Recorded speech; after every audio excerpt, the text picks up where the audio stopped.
as we knew it ended at approximately 9:40 a.m. Tehran time on Saturday, February 28, 2026.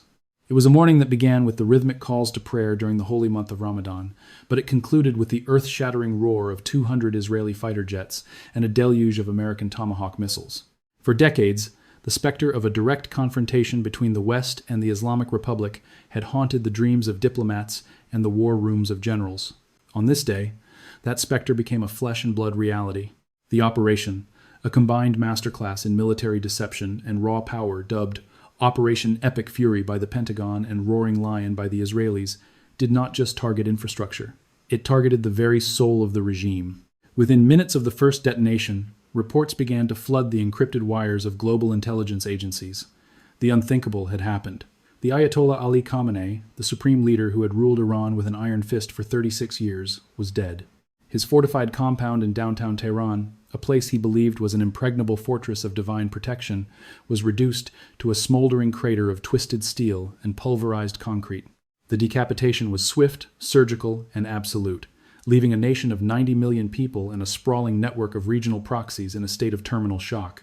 But as the smoke rose over the Iranian capital and the first celebratory shouts echoed from the rooftops of those who had long suffered under the regime, a different kind of tension began to paralyze the global markets. This was no longer just a regional skirmish. This was a seismic event that threatened to swallow the global economy whole. While the United States and Israel focused on their tactical victory, a silent player in the East was making a move that would redefine the conflict. Beijing, which for years had served as the economic lifeline for Tehran, purchasing 1.7 million barrels of Iranian crude oil every single day, could no longer afford to be a passive observer. As the news of the Ayatollah's death reached the high halls of power in the Zhongnanhai, a midnight call was placed to the remnants of the Iranian leadership. It was a call that would set in motion a clandestine maritime deployment unlike anything the Persian Gulf had ever witnessed. While American carrier strike groups, the USS Gerald R. Ford and the USS Abraham Lincoln, loomed off the coast as symbols of Western hegemony, a secret Chinese fleet was already slipping through the Strait of Malacca, heading directly into the eye of the storm. The stakes are astronomically high. We are talking about the potential closure of the Strait of Hormuz, a maritime choke point that handles 20% of the world's oil supply. If the remnants of the Islamic Revolutionary Guard Corps, now a wounded and leaderless beast, choose to follow through on their threats to mine the strait or sink tankers, the global price of oil will not just rise, it will explode, potentially reaching $200 a barrel and plunging the West into a depression that no amount of military might can solve. This is the background against which China is acting.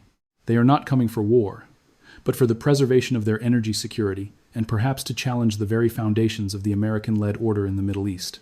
As we look at the verified footage of Chinese citizens being told to evacuate Iran immediately, we must ask, is this an exit, or is it a clearing of the board for something much more dangerous? The American president has urged the Iranian people to seize their freedom, but freedom in the Middle East rarely arrives without a heavy price in blood and a new set of masters waiting in the shadows.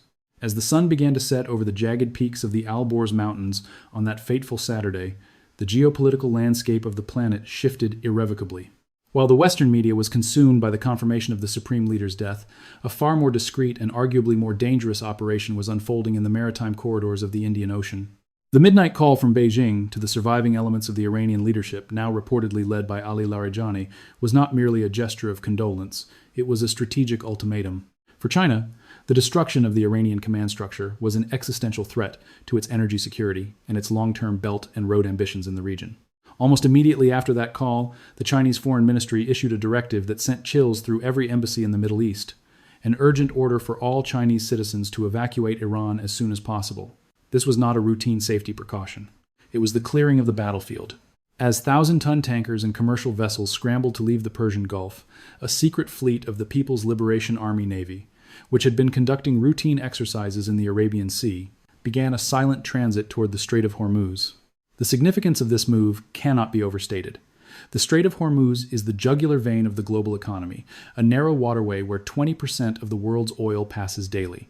Iran has long threatened to close this passage, and with the Supreme Leader gone, the Revolutionary Guard's true promise for retaliation was already raining chaos down on the very nations China relies on for stability.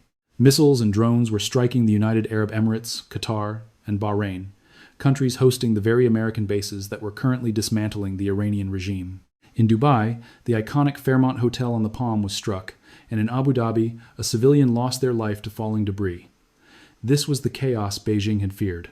The global oil market was in a state of absolute shock, with the war risk premium vanishing as a shooting war erupted across 7 countries simultaneously.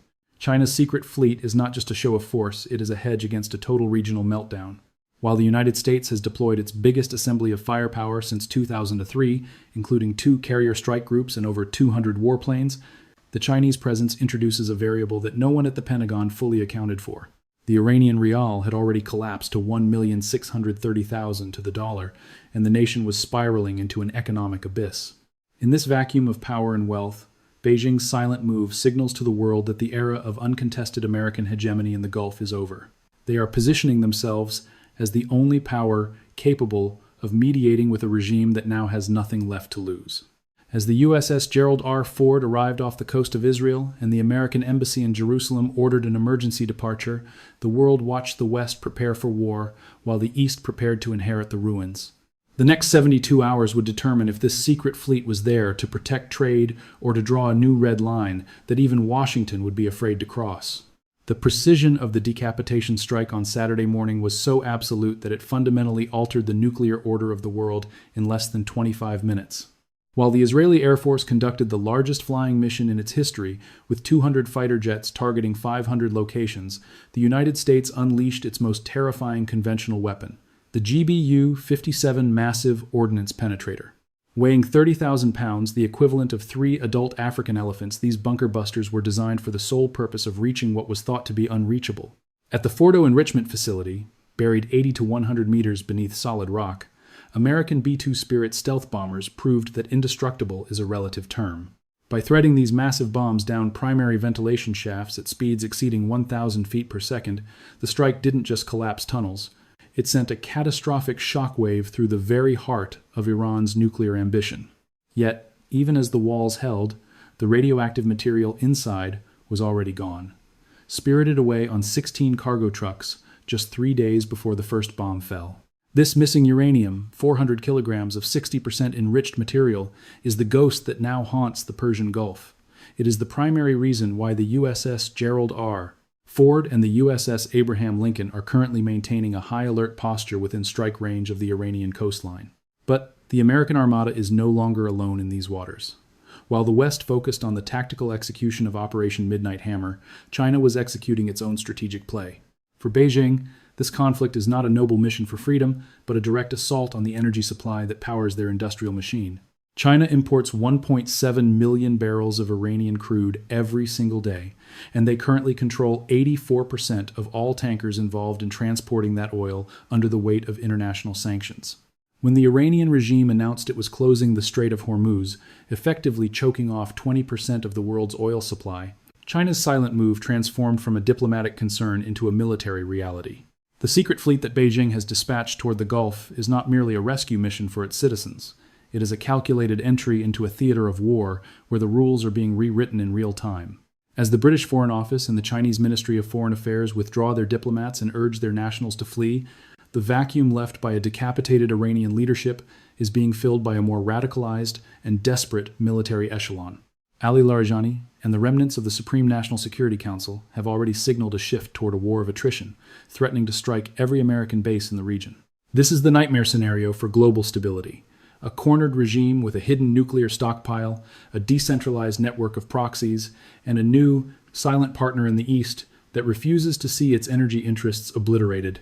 The arrival of China's fleet after that midnight call to Tehran signifies that the surgical strike of Saturday morning has successfully opened a Pandora's box that the world may not be able to close for generations.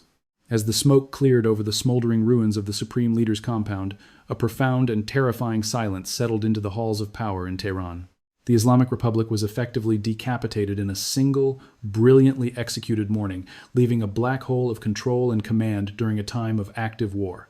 While the Israeli Air Force and the United States military continued their relentless waves of strikes, targeting the remaining infrastructure of the Revolutionary Guard, the question of succession became a matter of regional life and death. Intelligence assessments suggested that the Iranian regime had long prepared for this existential nightmare, drawing up short lists and emergency chains of command to ensure the survival of the theocracy. In the immediate aftermath of the strikes, Ali Larijani emerged as the most senior civilian official still standing, a veteran of the regime's inner circle who now finds himself holding the jagged pieces of a shattered government. From a secure, undisclosed location, Larijani issued a defiant warning to the West, describing the elimination of the Ayatollah as a knife in the heart of the Iranian people and promising a retaliation that would burn the hearts of those who ordered the attack. But while Tehran grapples with a leadership vacuum, the international community is watching the arrival of a third major player in the Persian Gulf. China's silent move, following the midnight call to Tehran, has introduced a layer of complexity that has fundamentally shifted the probability calculus of a regional war. Beijing, which has been the economic lifeline for Iran through decades of sanctions, cannot afford to let the region descend into total anarchy. The sudden and urgent order for all Chinese citizens to evacuate Iran as soon as possible was the final signal that a new phase of the conflict was beginning. This was not merely an exit, it was the positioning of assets to protect China's massive energy interests, specifically the 1,700,000 barrels of Iranian crude they purchase every day. As the world's largest aircraft carrier, the USS Gerald R. Ford arrived off the northern coast of Israel, the Chinese fleet began its own discreet entry into the waters of the Gulf, a move designed to challenge the uncontested naval dominance of the United States and provide a diplomatic shield for the remnants of the Iranian leadership. The situation on the ground remains a harrowing mixture of tragedy and defiance. In the southern Iranian town of Minab, the true cost of this surgical war was felt when a girls' primary school was hit by a missile during the morning sessions. Reports indicate that over 100 children were killed or wounded, a tragedy that has sparked a wave of anger across the Muslim world and threatened to shift public sentiment even among those Iranians who desired a change in regime. While thousands of exiled Iranians celebrated in the streets of London and Hamburg, waving the flags of a pre-revolutionary era, the people inside Iran faced a different reality: internet blackouts, disrupted communication, and the constant roar of fighter jets overhead. The Revolutionary Guard's repressive apparatus, though wounded, remains a formidable force, with hundreds of thousands of personnel and domestic militias like the Basij still capable of enforcing an iron-fisted rule. The axis of resistance is also beginning to crack, with Hezbollah and the Houthis weighing the suicidal cost of a full-scale entry into the fray while their benefactor in Tehran burns. The regional dimensions of this conflict have transformed the Persian Gulf into a laboratory of modern asymmetric warfare, where the lines between precision strikes and humanitarian failure are increasingly blurred. While the United States military carried out 900 strikes in just 12 hours, using high, massive aircraft carriers and the formidable B-2 stealth bombers, the response from the remnants of the Iranian regime has been designed to maximize regional instability. Iran launched a massive wave of ballistic missiles and attack drones not just at Israel, but at every neighboring state hosting American military assets. In Qatar, the Al Udeid Air Base, the largest American facility in the Middle East, faced direct targeting, while in Bahrain, the headquarters of the United States Navy's Fifth Fleet was rocked by explosions, forcing thousands to find immediate shelter. This true promise bone retaliation reached even the luxury hubs of the United Arab Emirates. A drone struck the iconic Fairmont Hotel on the Palm Jumeirah in Dubai, and missile debris fell on residential neighborhoods in Abu Dhabi, killing at least one foreign national. As Israel declared a permanent state of emergency and called up 70,000 reservists, the world realized that the surgical decapitation of the morning had ignited a fire that refused to be contained. In this environment of total escalation, China's silent move has become the primary strategic enigma for the Pentagon. The midnight call to Tehran was not merely a gesture of solidarity, but a calculated rejection of the double standard where Western strikes are labeled deterrence while Eastern responses are called aggression. By telling its citizens to evacuate Iran as soon as possible and withdrawing its diplomats, Beijing cleared the way for its own maritime intervention, signaling that it no longer trusts the United States to protect the energy lanes that power the Chinese industrial machine. China understands that the Strait of Hormuz handles 20% of the world's oil, and with the Iranian Revolutionary Guard now threatening to block this vital shipping lane, the Kinte walls are closing in. The Iranian rial has already plummeted to 1 million Sautrum Bamuyuning to the dollar, and as capital flees, Beijing is positioning its secret fleet as the only stabilizing force for a regime with its back against the wall. This is a transition to a multipolar reality where China's Chinluk presence is the final variable in a theater of war that has already seen the first operational use of the GBU-50 Sao bunker buster. As the world waits for the final deadline of March 1st to March Sau, the diplomatic backchannels are straining under the weight of the mounting carnage. The Omani foreign minister, Badr al-Busaidi, who has spent weeks physically carrying messages across 3 rounds of talks in Geneva, is now the last person who can walk into the vice president's office and offer a credible alternative to a forever war.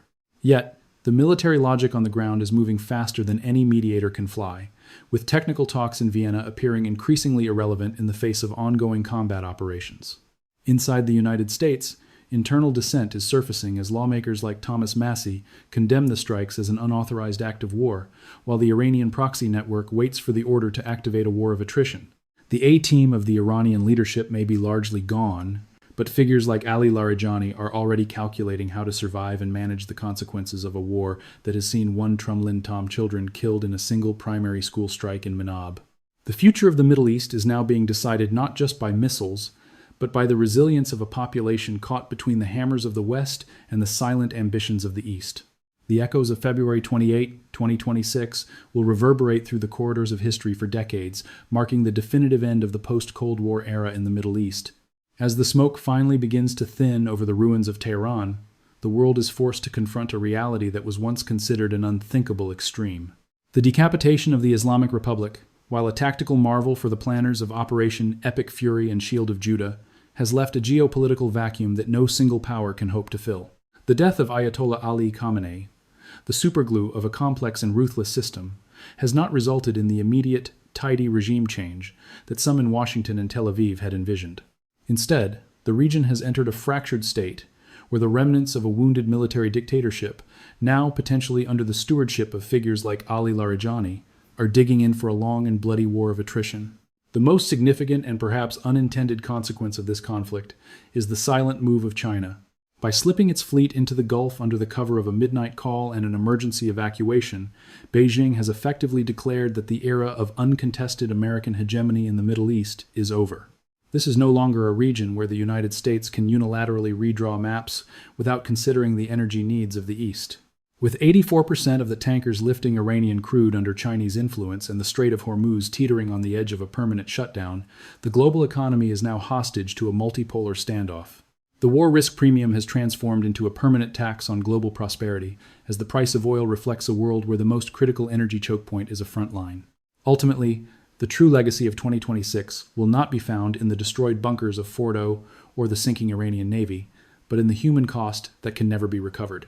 The 108 children who perished in the school at Manab, the civilians killed by falling debris in Abu Dhabi and Tel Aviv, and the thatch. While President Trump speaks of a noble mission for the future and Prime Minister Netanyahu celebrates the removal of an existential threat, the ordinary people of Iran and the surrounding Gulf nations are left to pick up the pieces of their shattered lives. As we look toward the horizon, the question is no longer whether the Islamic Republic can survive, but what will rise from its ashes. Will it be the free, pro-Western democracy that the exiles in London and Los Angeles hope for? Or will it be a harsher, more radicalized military junta that views the West as a genocidal aggressor? With American carrier groups and Chinese warships now operating in the same narrow waters, the margin for error has vanished. The next 72 hours may provide an off-ramp, but the path back to the world that existed before the morning of February 28 is now permanently closed. This is the new reality of 2026, a world of ghosts, secret fleets, and a peace that can only be found in the silence after the final bomb has fallen.